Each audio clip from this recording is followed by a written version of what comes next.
Hola, hola, hola, ¿qué tal están mis amigos de YouTube? Hoy voy a dedicar este vídeo a la espectroscopía rotacional.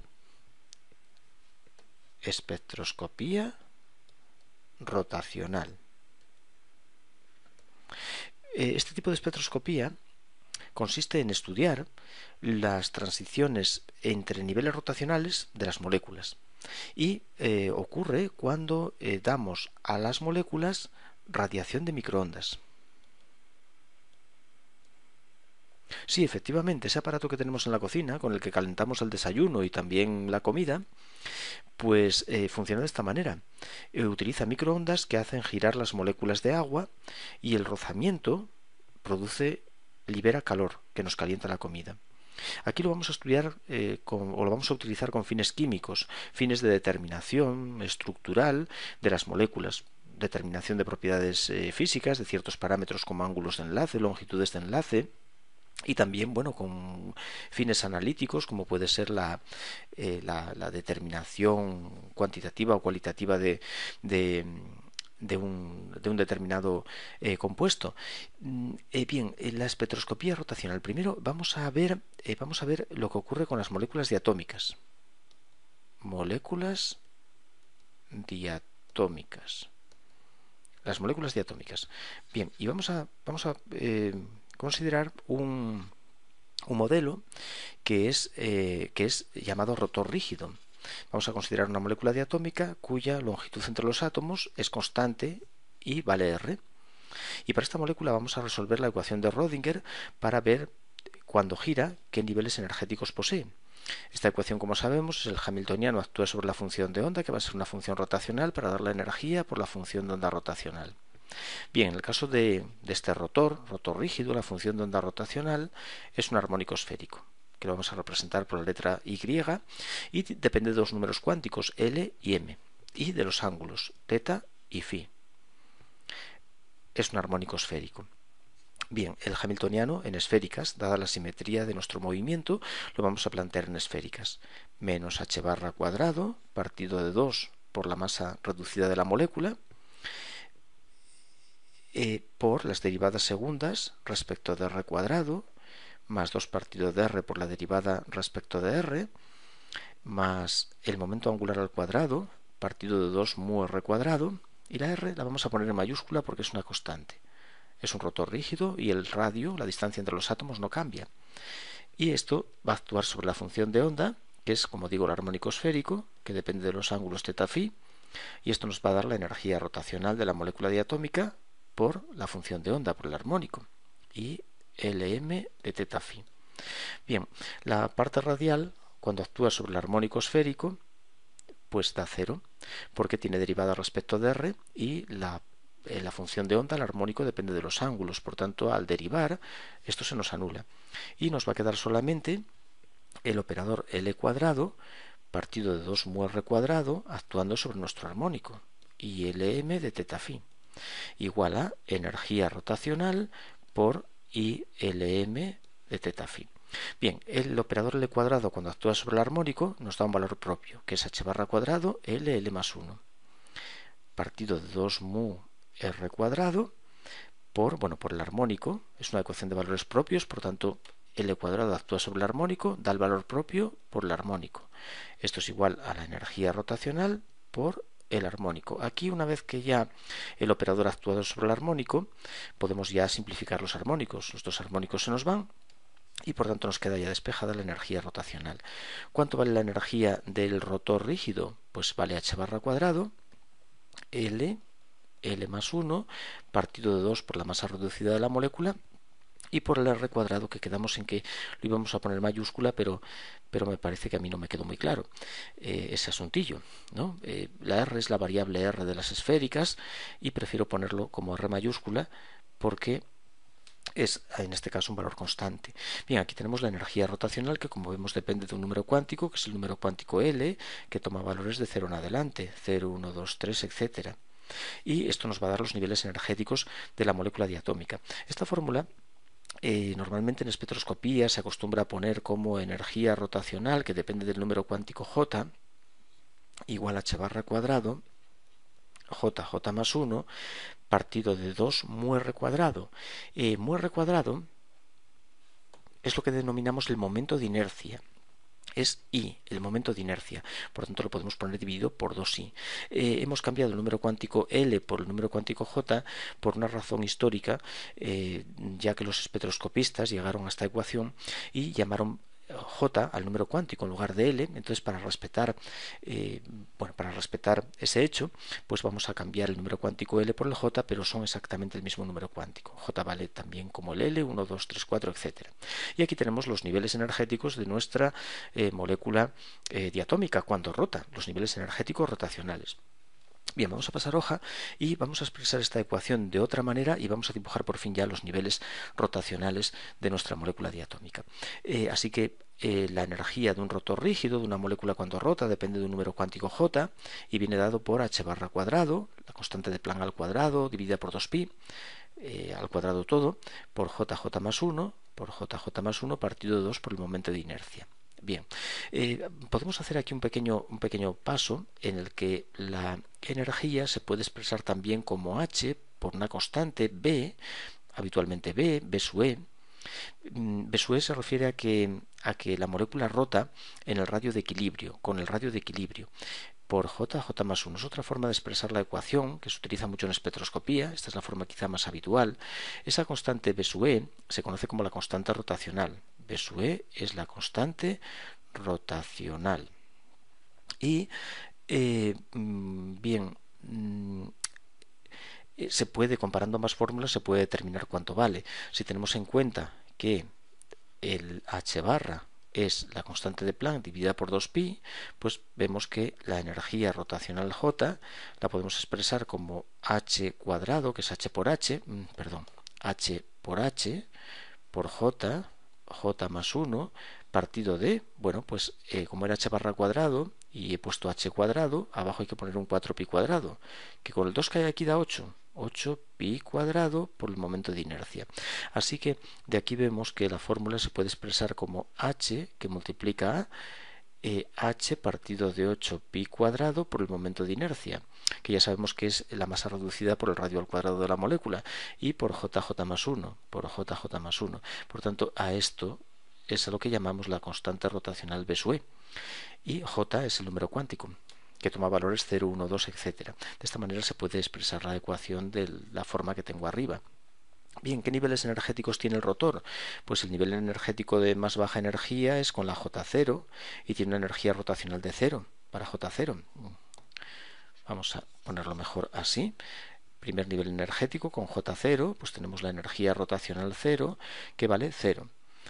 Y este nivel energético no tiene degeneración. ¿Por qué?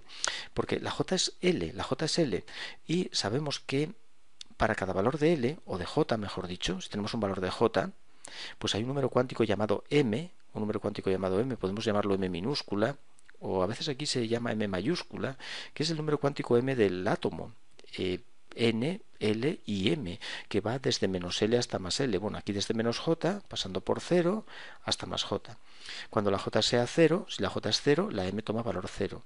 Un único estado cuántico que vendría dado por una función de onda psi que depende de J y de M, y es la psi J0, la psi 00, o mejor, el armónico esférico I00, ¿Qué tenemos en el siguiente nivel energético? En el siguiente nivel energético tenemos una J de 1, y por tanto una E rotacional que viene dada por, si lo expresamos de esta forma, viene dada por HB sub E y cambiamos la J por 1 más 1, 2, por 1, 2, o sea que por 2, 2HB sub E, 2HB sub E.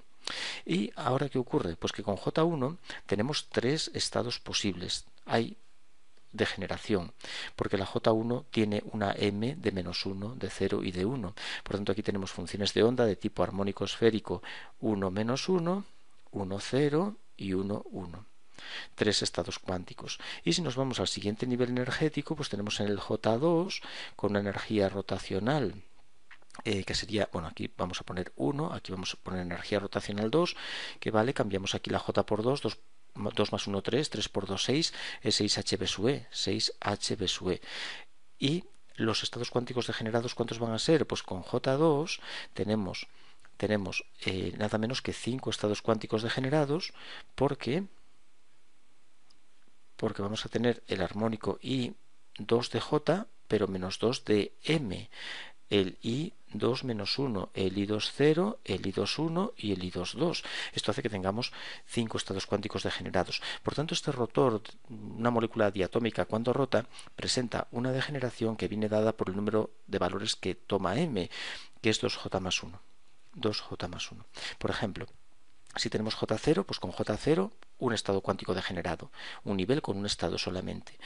Con J1, 2 más 1, 3, pues tenemos 3 estados cuánticos degenerados. Con J2, 2 por 2, 4 más 1, 5, 5 estados cuánticos degenerados y así sucesivamente.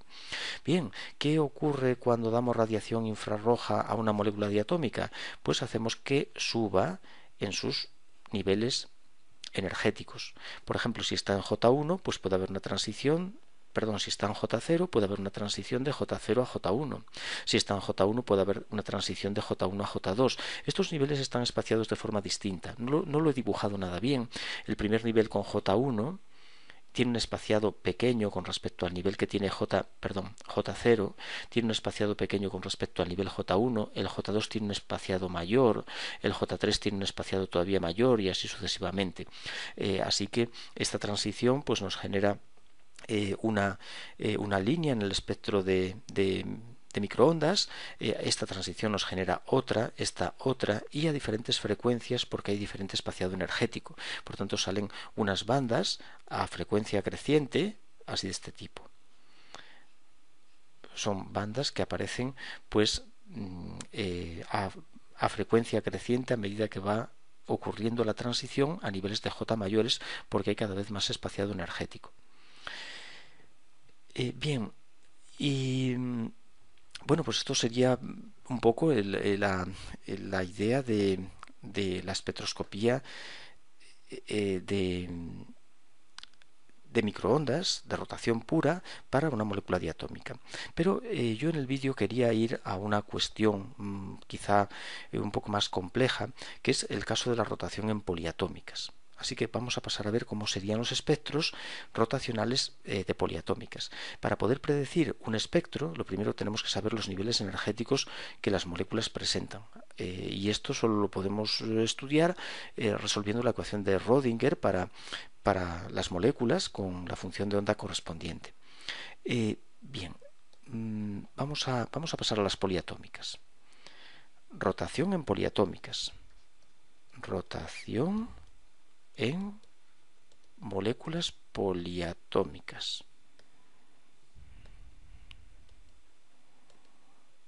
Bueno, ¿cómo es la rotación en poliatómicas? Bien, lo primero debemos tener en cuenta que en moléculas poliatómicas es necesario definir, voy a poner el ejemplo, un ejemplo concreto, por ejemplo el BF3. Vamos a poner el ejemplo del BF3. Bueno, en las poliatómicas lo primero que tenemos que definir son los... Voy a pintarla de esta otra forma. Es igual, no tiene importancia, el boro unido a 3-flúor, con ángulos de 120 grados. Bien, pues vamos a... lo primero a definir lo que son los ejes principales de inercia. Ejes principales de inercia.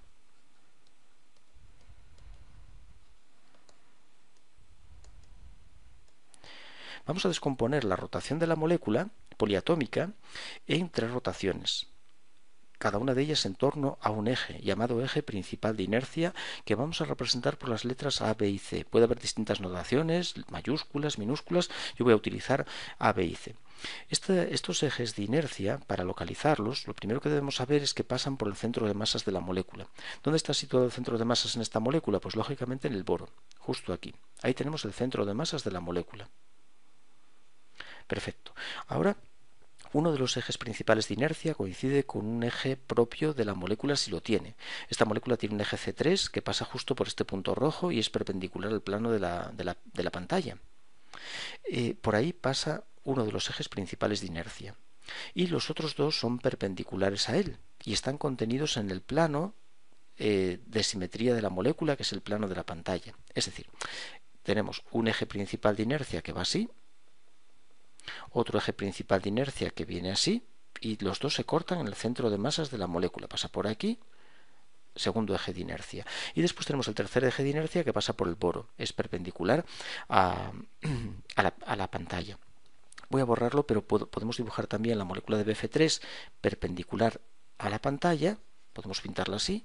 Las cuñas son grupos que salen hacia nosotros, la línea trazo es un grupo que va al fondo, y entonces ahora podemos dibujar este eje de inercia que es perpendicular a la molécula. Y los otros dos ejes que van así, y el otro que iría, bueno, es difícil de pintar el otro, pero iría así. Esos serían los tres ejes de inercia. Son perpendiculares entre sí y se cortan en el centro de masas de la molécula. Bien, ahora, una vez que tenemos ya definidos esos ejes de inercia, esos tres ejes, los vamos a llamar, los vamos a nombrar. El eje, bueno, uno de ellos es el eje A, otro el eje B y otro el eje C. Y estos ejes tienen asociados a ellos una magnitud que se llama el momento de inercia. El momento de inercia tiene la misma, es una propiedad equivalente a la masa en la traslación. Si hablamos de energía cinética traslacional, pues la masa hace la misma misión que el momento de inercia en la rotación. Bien, entonces asociados a estos ejes tenemos tres momentos de inercia: el I sub A, el I sub B y el I sub C, y van a tener este orden. I sub A tiene un valor menor o igual que el I sub B y el I sub B menor o igual que el I sub C. Es decir, los momentos de inercia del eje que llamemos A, el momento de inercia del eje A va a ser más pequeño que el de I sub B, que el de B, que el del eje B o que el del eje C. A estos se le llaman los momentos de inercia de los ejes principales. Son los momentos de inercia respecto de esos ejes. ¿Y cómo se definen estos momentos de inercia? Bueno, el momento de inercia I sub A se define como la suma a lo largo de los átomos que tenga la molécula de la masa de cada átomo por la distancia al eje al cuadrado. Por ejemplo, si es el momento de inercia del átomo A, pues distancia de cada átomo al eje A al cuadrado. Este es el momento de inercia del eje A. Momento de inercia del eje B, pues es la suma a lo largo de todos los átomos, de todas las masas que tenga la molécula, multiplicado por la distancia de cada una de esas masas al eje B al cuadrado. Y el momento de inercia C, pues exactamente igual. Sumatorio de masas por RCI al cuadrado. Bien, lo vamos a aplicar a nuestra molécula para ver cuánto valen estos momentos de inercia y quiénes son esos ejes, el I sub A, I sub B y sub C. Bueno, se ve que el eje que tiene mayor momento de inercia va a ser el que pasa por el boro y es perpendicular a la pantalla, porque los momentos de inercia dependen de la separación de los átomos con respecto al eje. Y este eje, que es perpendicular, va a tener la máxima separación porque los tres flúor van a estar alejados de él y por tanto va a tener un valor importante. Así que este eje va a ser el eje C, este eje que es perpendicular a la pantalla, y por tanto estos otros ejes, pues uno va a ser el eje A, por ejemplo este podría ser el eje A, y este otro el eje B, eje de inercia A y eje de inercia B. Vamos a calcular primero, y el que pasa, como digo, por el boro, pues es el eje de inercia C, el eje de inercia C. Vamos a calcular el momento de inercia para el eje de inercia C, su momento de inercia, el I sub C, que va a ser el de mayor valor. ¿Cuánto vale? Bueno, pues vamos multiplicando las masas de los átomos que no estén sobre ese eje. El boro está sobre ese eje, así que no tiene distancia a él, por tanto es cero su contribución. Vamos a llamar distancia boro-flúor a la distancia de enlace entre el boro y el flúor. Y vamos a empezar, bueno, que para el eje C, ¿qué tenemos? Pues tenemos la masa, por ejemplo, de este flúor, masa de este flúor por la distancia al eje C, que es la distancia boro-flúor, más, seguimos haciendo el sumatorio con este otro flúor, masa de ese flúor por la distancia, perdón, al cuadrado, esto es al cuadrado, por la distancia entre el flúor y el boro, pues dF al cuadrado de nuevo. Y ahora para el tercer flúor, otra vez igual, masa de ese átomo por la distancia al eje de inercia C, que vuelva a ser la distancia boro-flúor al cuadrado. Así que esto es 3 veces masa del flúor por la distancia boro-flúor, o sea, por la distancia de enlace. Ahí tendríamos el momento de inercia respecto al eje C. Ahora vamos a mirar cuánto vale el momento de inercia, por ejemplo, respecto al B, respecto al eje de inercia B. El momento de inercia. Hacemos lo mismo. Tenemos aquí estos átomos de flúor que voy a pintarlo un poco más hacia abajo. Vamos a pintarlo así. Eso, distancia, boro, flúor. Bueno, pues la distancia de este flúor al eje de inercia B es esta. Esta es la distancia. Y aquí sería la misma. Vaya, parecen diferentes, pero es la misma distancia. Son ángulos de 120 grados los que forman los enlaces boro-flúor entre sí, y ahí tenemos esta distancia. ¿Cuánto vale esa distancia? Bueno, este ángulo de aquí es de 30 grados. 30 grados. Aquí también 30 grados. ¿Por qué lo sé? Porque el ángulo entre los dos ejes de inercia A y B es de 90 y este ángulo de abajo es de 60. Este es de 60. Este ángulo es de 60 grados. 60, porque entre los flúor hay un ángulo de 120, por tanto voy a tener 60 y 60. Aplicando la trigonometría, el seno de un ángulo es el cateto opuesto partido de la hipotenusa. La hipotenusa es distancia boro-flúor y el cateto opuesto es la longitud que yo quiero calcular. Por tanto, este flúor contribuye al momento de inercia con su masa del flúor, por la distancia al cuadrado entre el átomo y el eje de inercia B. Y esa distancia vale, y esa distancia es distancia boro-flúor por el seno de 30 grados. Y esto lo habría que poner al cuadrado. Ahí tenemos la contribución al momento de inercia de este flúor. Y este otro, exactamente la misma. Multiplicamos por 2. Es exactamente igual. Y el flúor de arriba, pues más su masa de flúor, por la distancia al eje de inercia B, que es la distancia de enlace. La distancia del enlace flúor-boro. Distancia o boro-flúor al cuadrado. Bueno, pues ahí tenemos el momento de inercia respecto al B. ¿Y el momento de inercia respecto al C cuánto va a valer? Bueno, pues el eje C, el A.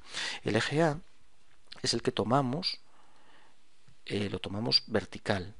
Bien, por tanto, el boro no participa en su momento de inercia porque cae sobre el eje. El boro no participa en ninguno de ellos. Por eso ninguno tiene masa de boro. Y lo que sí tenemos, y este flúor tampoco participa en el momento de inercia porque está sobre el eje, por tanto no hay distancia al eje.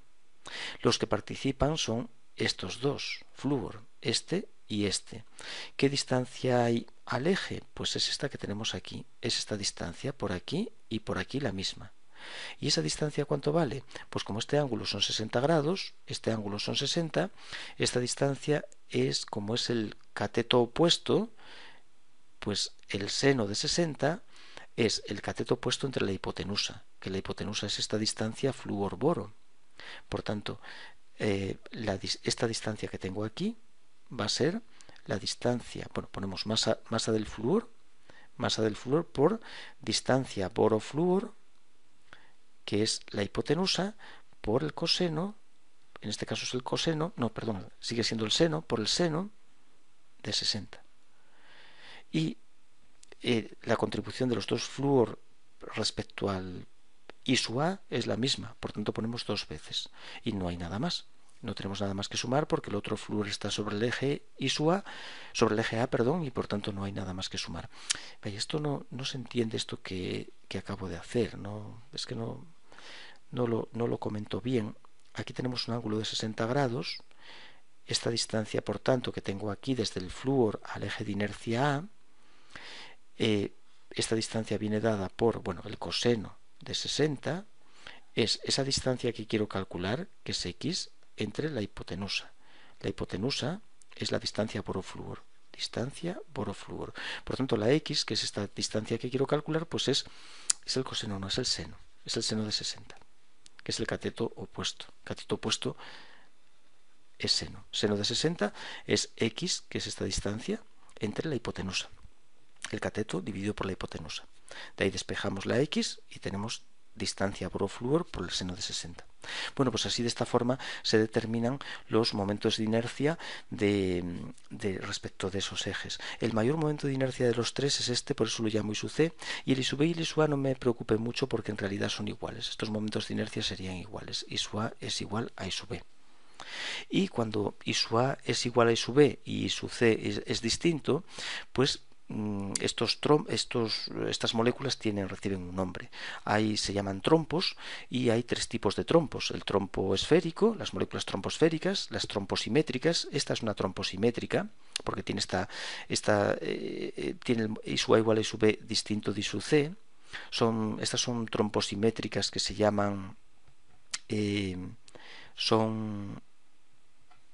achatadas. Son moléculas achatadas, se reciben el nombre de oblate,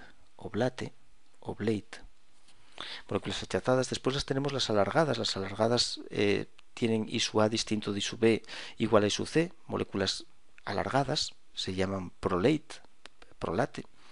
Bueno, y el objetivo de todo esto es determinar la energía que tienen estas moléculas cuando rotan.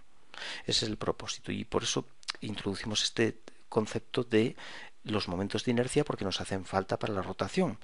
De hecho, aquí en las diatómicas ya no surgió el momento de inercia, aquí está la I. Lo que pasa es que en una molécula diatómica pues hay un único momento de inercia, no hace falta definir en la rotación, pues hay un eje de inercia respecto al cual rota la molécula, que sería este eje. Rota en torno a él, no hay más ejes. Por tanto, hay un solo momento de inercia respecto a ese eje y no hay más problema. Pero en las moléculas poliatómicas pues hay que, como digo, definir tres ejes y hay un momento de inercia respecto de cada eje. Bien, ahora vamos a ver, una vez que tenemos definidos los momentos de inercia, vamos a ver los operadores que describen en mecánica cuántica la rotación. Los operadores. Bueno, en mecánica cuántica se utilizan cuatro operadores para describir la rotación de las moléculas, de los sistemas cuánticos. Por un lado, el hamiltoniano rotacional. Por otro lado, lo que llamamos el p cuadrado, que es el momento angular rotacional, es un momento angular rotacional. Después, el momento angular rotacional respecto del eje de inercia C y un momento también angular rotacional respecto del eje z cartesiano. Y estos son los cuatro operadores que vamos a utilizar. ¿Por qué? Porque conmutan entre ellos y por tanto sus observables físicos o sus valores propios están definidos, los podemos obtener. Y vamos a escribir esas ecuaciones de valores propios. El hamiltoniano rotacional, cuando actúa sobre una función de onda rotacional, que va a depender de los números cuánticos J, M y K. Ahora explico de dónde salen esos números cuánticos.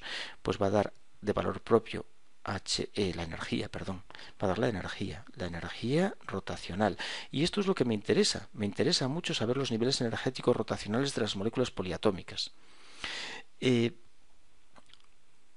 Después tenemos otro operador que es el p cuadrado. El p cuadrado, cuando actúa sobre la función de onda que depende de J, M y K, pues va a dar de valor propio h barra cuadrado, J más 1. En el caso del cuadrado del momento angular rotacional, este p cuadrado es el cuadrado del momento angular rotacional, pues en este caso el número cuántico que participa en su valor propio, estos son los valores propios, es el J, donde J toma valores, es el mismo que el L de cuántica, es el mismo número cuántico que el L y toma valores de 0 en adelante. Después tenemos el P sub C, que es el operador momento angular respecto del eje de inercia C. Cuando actúa sobre la función JMK, pues va a dar H barra cuadrado, K va a dar K H barra cuadrado, KH barra, por la función JMK. KH barra cuadrado, donde K toma valores desde menos J, pasando por 0, hasta más J. Y después tengo por fin el P sub Z, que es el momento angular rotacional respecto al eje Z cartesiano, que al actuar sobre la función JMK nos va a dar M mayúscula por H barra por la función psi JMK, donde M mayúscula es el equivalente al número cuántico M del átomo, NLM, la J es la L y esto equivaldría a la M de los átomos, que toma valores también desde J hasta más J, desde menos J hasta más J. Bien, pues estos son los cuatro números cuánticos que van, estos son los cuatro operadores que conmutan y que van a describir la rotación en las moléculas poliatómicas. Y aparecen tres números cuánticos, como podemos ver, que son el J, Son J, K y M, y por tanto la función de onda depende de esos tres números cuánticos. Es decir, cada estado cuántico viene dado por esos números cuánticos, por J, por M y por K. Tomando J valores de 0 en adelante, números enteros, y la K y la M van desde menos J hasta más J.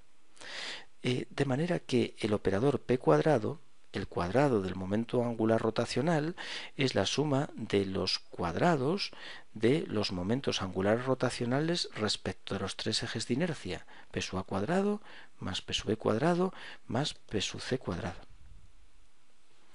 Y el hamiltoniano rotacional se puede expresar como se puede expresar en general, bueno, como P cuadrado partido de 2i, pero como muchas veces los momentos de inercia son diferentes para cada eje, en muchas moléculas son diferentes, pues entonces es mejor ponerlo como P sub A cuadrado partido de 2i sub A más P sub B cuadrado partido de 2i sub B más P sub C cuadrado partido de 2i sub C, que ya dependiendo del tipo de molécula, pues bueno, habría que mirar a ver si hay momentos de inercia. Si hay momentos de inercia que sean iguales, por ejemplo que los tres sean iguales, pues podemos expresarlo todo como P cuadrado partido de 2i. Si son diferentes, pues bueno, hay que resolver la ecuación en cada situación. Entonces tenemos tres casos, tres situaciones que dependen de la simetría que tenga la molécula y que las voy a poner a continuación. Esas tres situaciones permiten, bueno, en algunos casos simplificar este hamiltoniano porque ya digo hay momentos de inercia que son iguales. Entonces vamos a hacer una clasificación de tres tipos de moléculas que tenemos. Tenemos tres tipos de moléculas. Clasificación de las moléculas.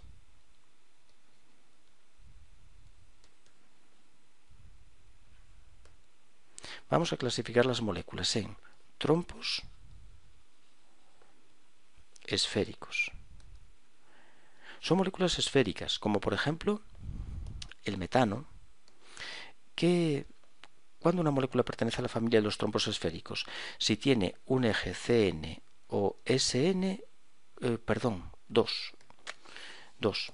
tiene dos ejes, tiene que tener dos o más, dos o más ejes CN o SN. CN son ejes propios de simetría, SN son los ejes impropios, con n mayor o igual que 3. Con n mayor o igual que 3.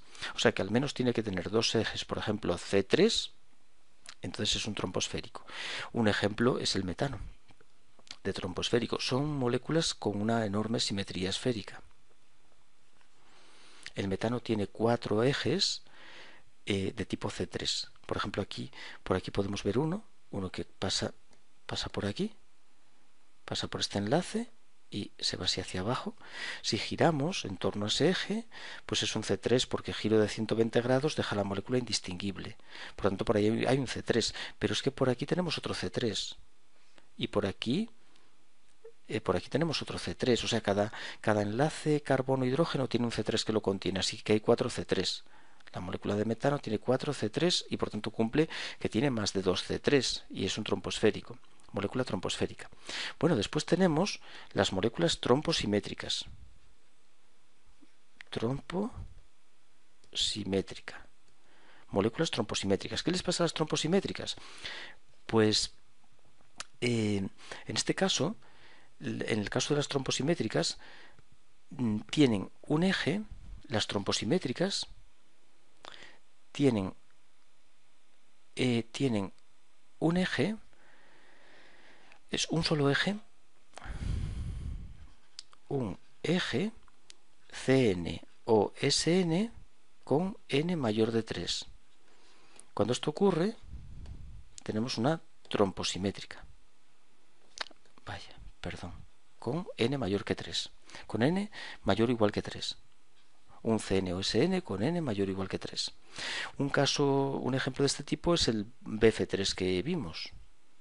El BF3 es una tromposimétrica porque tiene un solo eje C3 que pasa por el boro y es perpendicular a la pantalla. Por ahí pasa un eje C3, por tanto tiene uno solo, no tiene más. Los demás son C2. Tiene C2, pero C3 tiene uno solo.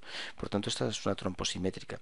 Y las tromposimétricas se dividen en dos casos, en dos tipos. I sub A igual a I sub B. Los momentos de inercia de dos de los ejes son iguales y el tercero es diferente. Son iguales los ejes de menor momento de inercia y el de mayor momento de inercia es diferente.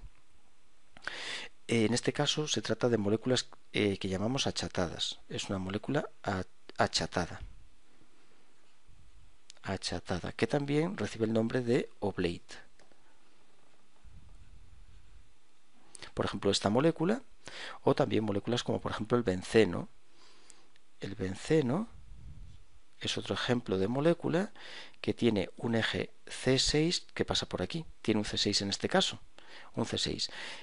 Por tanto, tiene un eje con n mayor que 3 y después tiene dos ejes, uno que va así, el otro eje de inercia y el otro que va así, que tienen los mismos momentos de inercia. Están contenidos en el plano del benceno y el eje C6 que digo es perpendicular. Aquí tenemos una situación similar. Estos ejes, y llamamos a este el A y el B, que son los de menor momento de inercia, pues son iguales entre sí los momentos de inercia. Estamos en esta misma situación. Y el C, que es este de aquí, este eje perpendicular tiene más momento de inercia, un momento de inercia distinto y mayor. Por lo tanto, estamos ante otra molécula achatada o oblate. Y después tenemos el caso de que su A y su B sean distintos y su C igual. En este caso son moléculas alargadas. Son moléculas alargadas también llamadas prolate. Bueno, una molécula alargada de este tipo sería el yoduro de metilo. El yoduro de metilo tiene unos ejes de inercia que pasan por aquí. Sí, no está sobre el carbono, porque los ejes de inercia se cortan, no sé si lo he comentado, pero se cortan en el centro de masas de la molécula. Y tenemos un eje que va así, contiene el enlace carbono-yodo. Y después tenemos dos ejes. Este, al contener el yodo, es el de momento de inercia más pequeño, es el eje A. Y después tenemos dos perpendiculares entre sí, uno así y otro que iría así. Bueno, los tres son perpendiculares, que son el B y el C. B y C. Como puede verse, el B y el C son iguales. B y C son iguales en valor y el A tiene un valor menor y distinto. Por tanto, es una molécula alargada que tiene esta relación entre momentos de inercia. Y por último, bueno, tromposféricas, tromposimétricas y las trompoasimétricas. Las trompoasimétricas son las que no presentan simetría y por tanto las moléculas trompoasimétricas no tienen simetría y los ejes de inercia pues son todos distintos.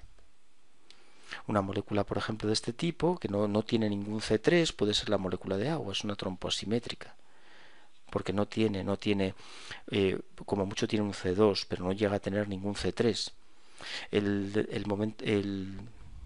centro de masas está por ahí, tienes un eje que iría, por ejemplo, así, los ejes se van a cortar ahí, uno puede ir así, el otro va así y el otro es perpendicular. Estos serían los tres ejes de inercia de la molécula de agua. No sé, bueno, posiblemente este sea el de menor valor porque contiene el oxígeno, los demás no, tiene una pequeña distancia, y los otros dos pues son también diferentes, no sé, B y C, bueno, no lo pongo, no sé exactamente lo que pongo porque son diferentes los tres ejes. Tendríamos en esta molécula un I sub A que es distinto de I sub B y diferente de I sub C. Al no pertenecer a las tromposimétricas, pues tiene los tres ejes de inercia distintos. Bien, entonces ahora vamos a pasar, se me va mucho el tiempo, sí es... bueno, y veo que sigues aquí, sigues atento a esto, atenta. Vamos a ver ahora la energía, para ir terminando, energía de las moléculas tromposimétricas, de las trompoesféricas. Lo puse bien antes, moléculas tromposféricas. Lo puse bien, ¿verdad? tromposféricas. Eso, tromposimétricas y trompoasimétricas. Bien, las tromposféricas tienen todos los momentos de inercia iguales como vimos. I sub A es igual a I sub B igual a I sub C. Y por tanto en el hamiltoniano rotacional, que era momento rotacional, momento angular rotacional P sub A al cuadrado, partido de 2 I sub A, más P sub B cuadrado partido de 2 I sub B, más P sub C cuadrado partido de 2 I sub C. Como los momentos de inercia son todos idénticos, podemos llamarlos a todos I, y por tanto podemos poner 2I P sub A cuadrado más P sub B cuadrado más P sub C cuadrado, que como sabemos esto es 2P cuadrado. 2P cuadrado partido de 2I. 2P cuadrado partido de 2I.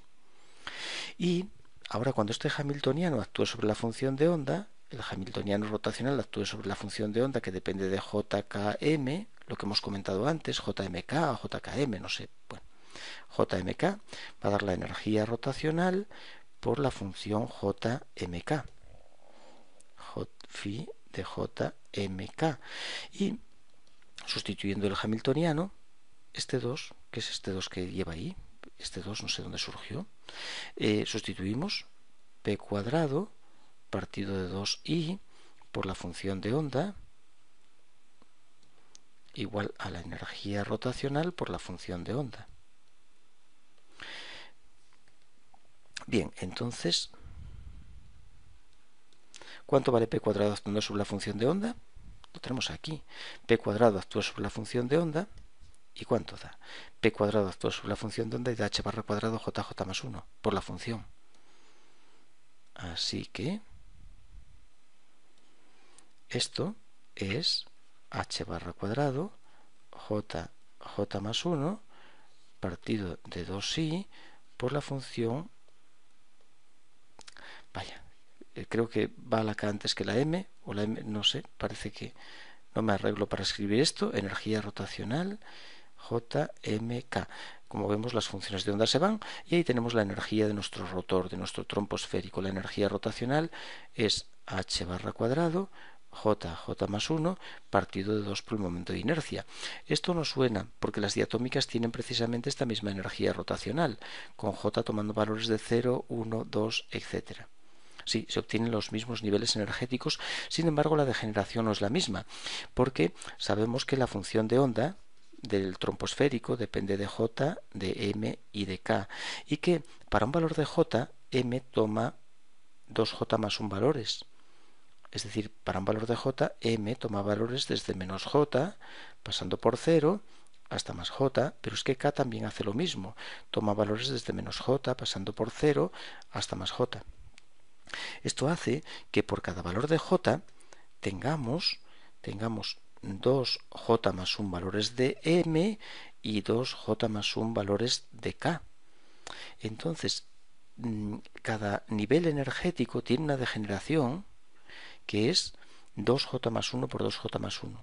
Es el producto de los valores que puede tomar M por los valores que puede tomar K. Es decir, estamos ante 2J más 1 valores degenerados al cuadrado. Es la degeneración de cada nivel. Esa es la diferencia con respecto a la molécula diatómica, al rotor rígido de una molécula diatómica.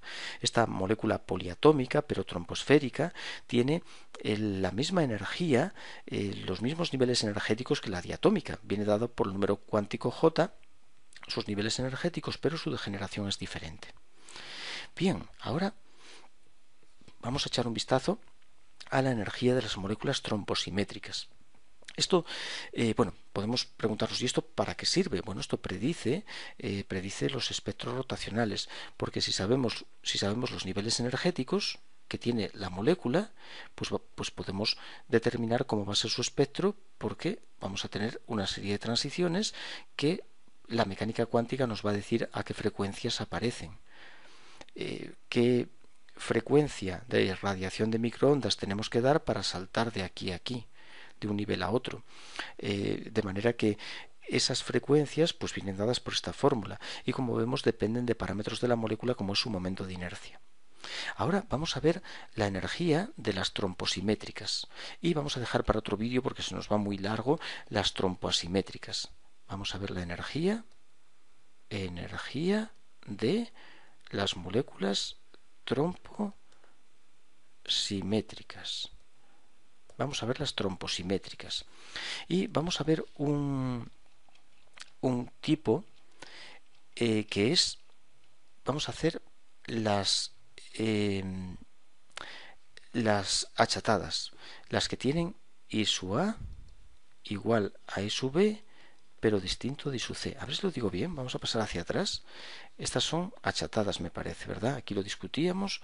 I sub A igual a I sub B, distinto de I sub C, achatada. Bueno, pues vamos a hacerlo para las achatadas y voy a copiar la fórmula que resulta siguiendo idéntico procedimiento para las alargadas. Bien, entonces vamos a volver a copiar el hamiltoniano. Vamos a ¿cuánto vale el hamiltoniano rotacional? Pues en este caso vale P sub A cuadrado partido de 2IA más P sub B al cuadrado partido de 2IB, pero debemos tener en cuenta que estos dos términos son iguales, porque I sub A es igual a I sub B, y el término I sub C es diferente. P sub C cuadrado partido de 2I sub C, ese término es distinto. Bien, entonces aquí podemos, por ejemplo, llamar I sub A, llamarlo I sub B, o al revés, o I sub B llamarlo I sub A, porque coinciden, lo que más nos guste, y esto nos va a quedar P sub A cuadrado más P sub B cuadrado partido de 2 por, voy a llamarlo I sub B, por I sub B, más P sub C cuadrado partido de 2 I sub C. Nos queda así, el hamiltoniano rotacional. Y aquí vamos a hacer una cosa. Vamos a sustituir esto por P cuadrado menos P sub C cuadrado. Es decir, el cuadrado del momento angular total menos el momento angular del eje de inercia C. ¿Por qué puedo hacer eso? Porque debemos recordar que el P cuadrado es P sub A cuadrado más P sub B cuadrado más P sub C cuadrado. Y por tanto podemos pasar P sub C cuadrado hacia este lado, hacia la izquierda, y nos queda que P sub A más P sub B es P cuadrado menos P sub C cuadrado. Bien, y ahora ya vamos a hacer que esto actúe sobre la función de onda. Vamos a hacer ya que nuestro hamiltoniano rotacional actúe sobre la función psi jmk para dar la E rotacional de nuestro trompo simétrico por la psi jmk. Bien, sustituimos el hamiltoniano por su valor. Momento rotacional angular respecto del eje A más el momento rotacional respecto al B partido de 2 I sub B más P sub C. No, perdón, ¿qué hice? No, debo sustituirlo por lo rojo. En eso habíamos quedado. Pero después no lo hago, ¿no? P sub C cuadrado. Eso sustituimos por esto. Y aquí P sub C partido de 2IC. Vaya, qué garabatos. 2IC que multiplica a la función rotacional y va a dar la energía rotacional por la función rotacional. Vamos haciendo que estos operadores actúen sobre esta función de onda. ¿Cuánto da el P cuadrado actuando sobre esta función de onda? Pues P cuadrado actúa sobre esta función de onda y da H barra cuadrado, J más 1, los valores propios de antes. H barra cuadrado, J más 1, partido de 2IB por la función de onda. Es una ecuación de valores propios, por lo tanto la función de onda queda ahí multiplicando. Ahora menos, hacemos que el P sub C cuadrado actúe sobre la función. ¿Cuánto da el P sub C cuadrado? Bueno, ¿cuánto da P sub C actuando sobre la función? Si JMK, pues da el P sub C, daba K, ¿verdad? Da KH barra por la función. KH barra por la función. Así que aquí nos queda menos, como es P sub C cuadrado, actúa una primera vez sobre la función de onda y da KH barra. Pero al ser al cuadrado tiene que actuar una segunda vez porque es P sub C cuadrado.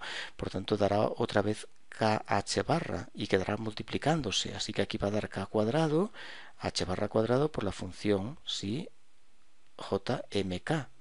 Y ya tengo la acción de estos dos operadores de aquí, ¿no? Esto queda multiplicado, queda dividido por 2 i sub b.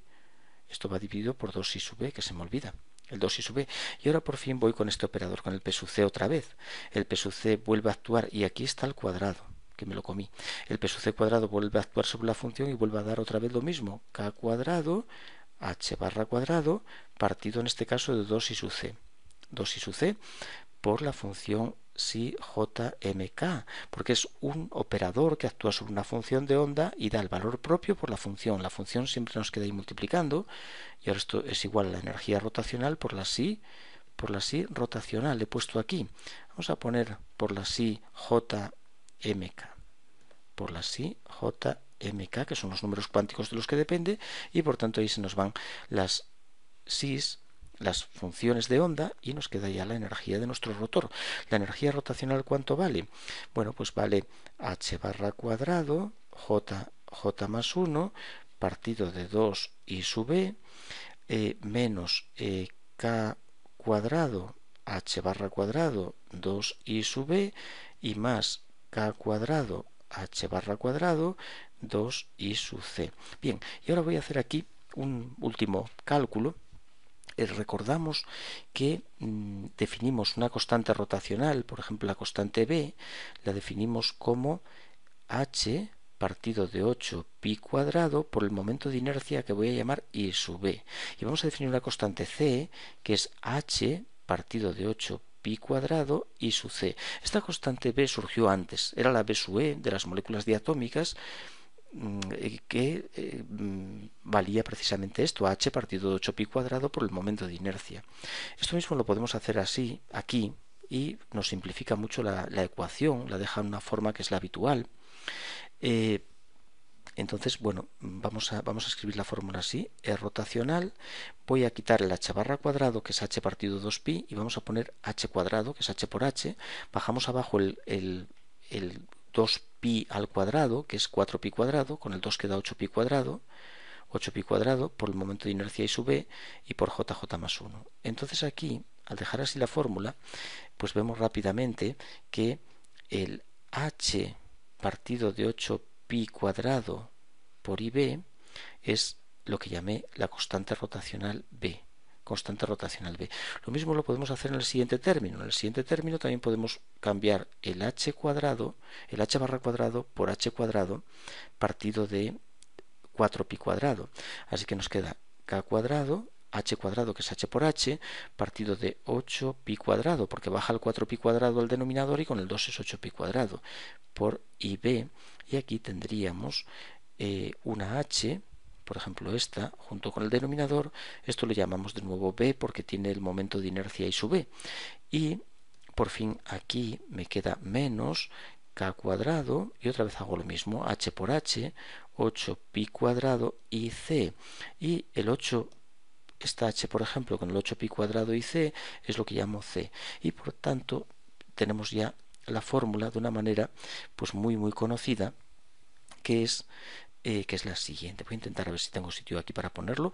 Es hb j más 1, y después aquí hay un más, esto queda un hk cuadrado, que le voy a sacar factor común, voy a poner un más hk cuadrado, que multiplica saco factor común a hk cuadrado, que multiplica a c menos b.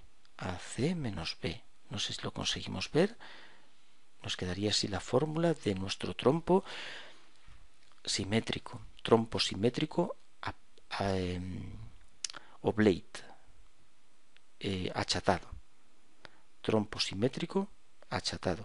Y de igual manera pues podemos hacerlo para el trompo simétrico alargado, y obtenemos una fórmula equivalente. Voy a copiar las dos fórmulas en la siguiente hoja y voy a copiar una pequeña gráfica para ver los diferentes niveles de energía que tenemos. A ver, vamos a ver la energía rotacional. Por tanto, la energía rotacional del oblate es hb j más 1 más c menos b por h y por k cuadrado. Esto es para las moléculas achatadas, las oblate. Y la energía rotacional de las alargadas, pues igual, se puede hacer la demostración exactamente igual, todos los pasos idénticos, pero en lugar de quedarnos el momento de inercia B, nos queda C, nos queda el A y el B, y queda A menos B. Si repetimos lo mismo para las moléculas alargadas que tienen I sub A distinto de I sub B, pero I sub B igual a I sub C.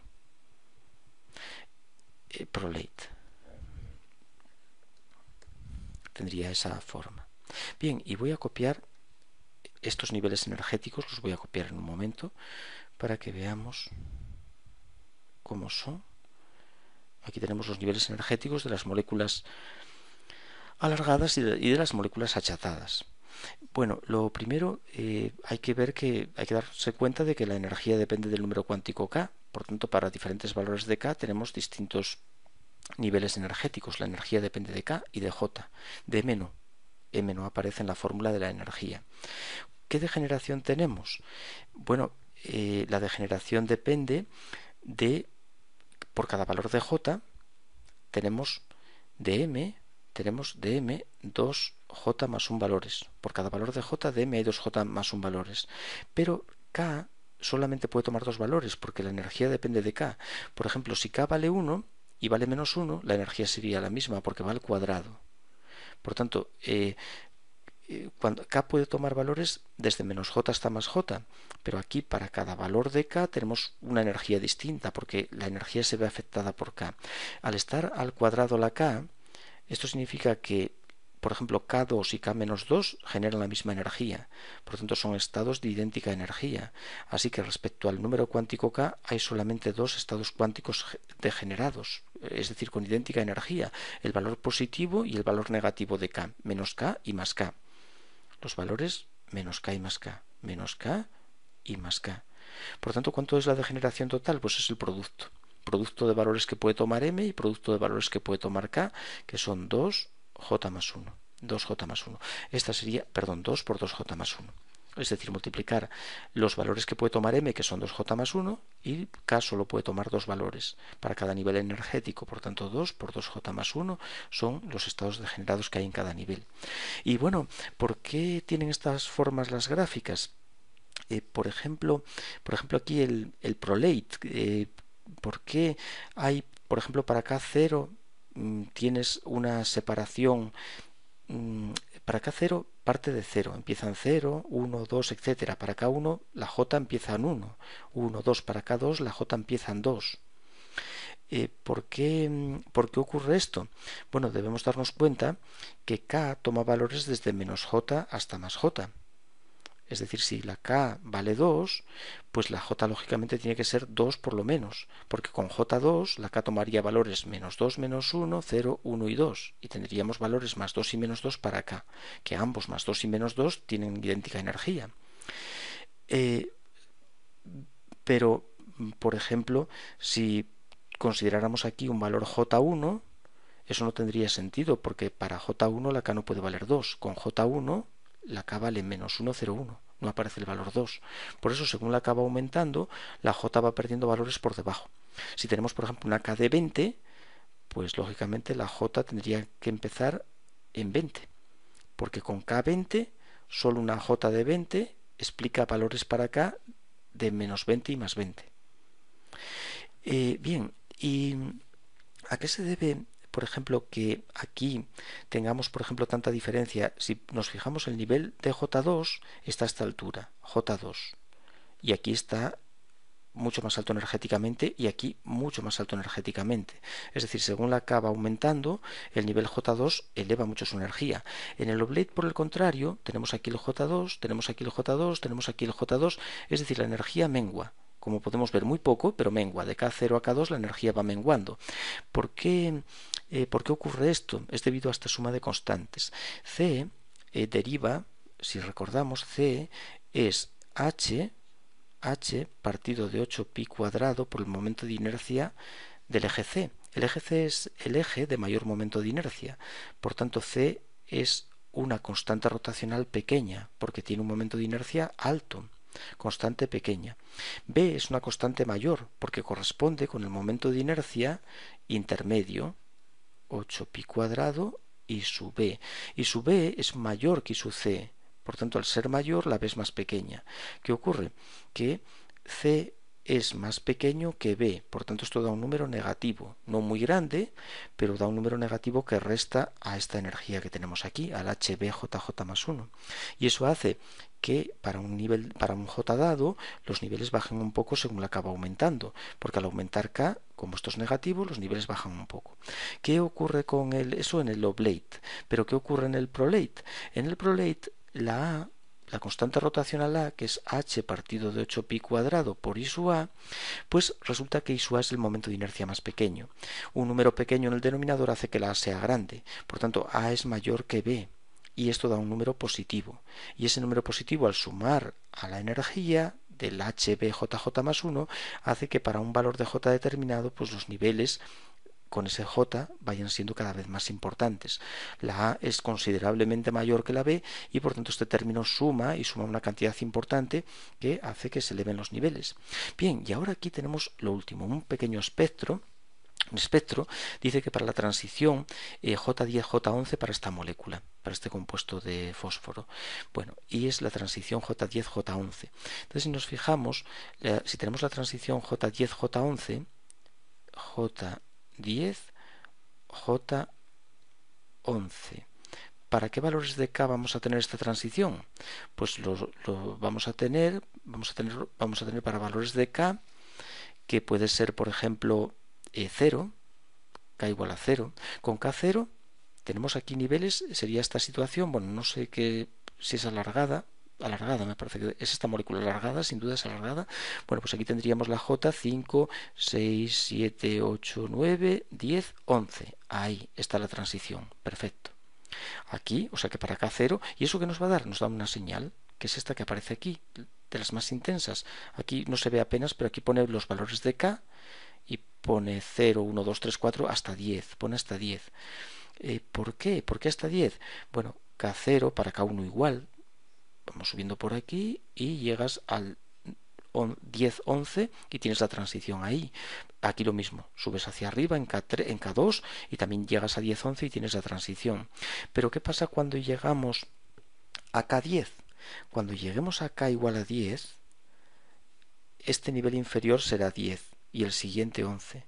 Por tanto, estos niveles aquí, si en vez de K2, vamos a suponer que aquí en vez de K2, esto fuera K10. Bueno, pues este nivel va a ser el 10 y el siguiente el 11. Este es el 10 y el siguiente el 11. Y ahí tenemos la transición. Pero es la última K para la que se observa esa transición. Porque ¿qué pasa en K11? En K11 empezaríamos ya por 11. La J empieza por 11 y por tanto no tiene el nivel 10. Y por eso hay solo 10 líneas en este espectro rotacional para esta molécula. Solo 10 líneas porque la K puede tomar valores de 0 a 10. Son los niveles que presentan J10 y J11 y puede haber esa transición. Por encima de K10 ya no la tenemos y por tanto ya no hay más bandas por encima de K10. Esta sería la última, que es la K10. La intensidad de los diferentes niveles depende de la población. Hay niveles más poblados unos que otros y eso provoca diferencia de intensidad. Transición para esta molécula J1011 nos da este espectro. Bueno, y llevamos una hora trabajando todo esto, no sé si un poco se entiende, me imagino que si no estamos metidos un poco en espectroscopía igual no se entiende nada, pero bueno, si has llegado hasta aquí te felicito por tu enorme paciencia y bueno, es un asunto de mecánica cuántica no muy complejo, pero no es fácil de resumir solo en media hora. En media hora no, en una hora, pero no es fácil de todas maneras de resumir en una hora. Y bueno, eso es todo, no doy más la lata. Espero que sea útil y nada, un saludo.